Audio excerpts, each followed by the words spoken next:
शुरू करी गलत हो गई साला ओका काट चला हम डिट गए। राम राम। एक गाड़ी गीत गावे जाते आपके कैसे लगे कमेंट करके बताना।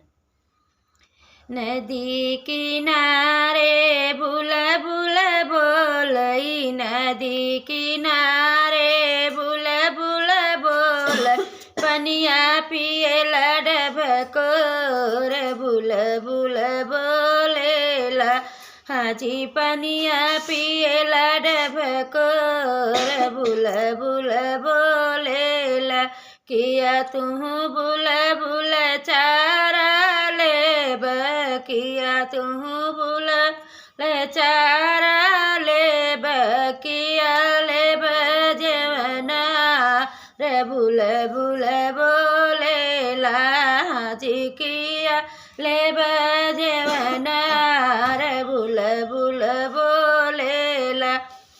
हम तौले भैसा मधिरम का नाही हमले भई, हम तौले भैसा मधिरम का बहिनी, हम तौले भैसा मधिरम का बहिनी, नऊ का करब बे पार बुल बुल बोलेला, हाजी न के करब बे पार बुल बुल बोलेला।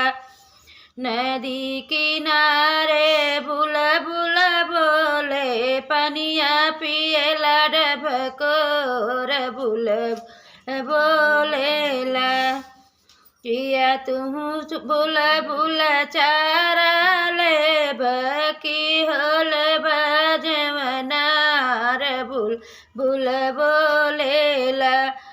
हम तौले भई बरतियन का बहिनी, हम तौले भई बरतियन का बहिनी, ओनहु के करब बे पार बुल बुल बोलेला, हाजी हूँ के करब बे पार बुल बुल बोलेला।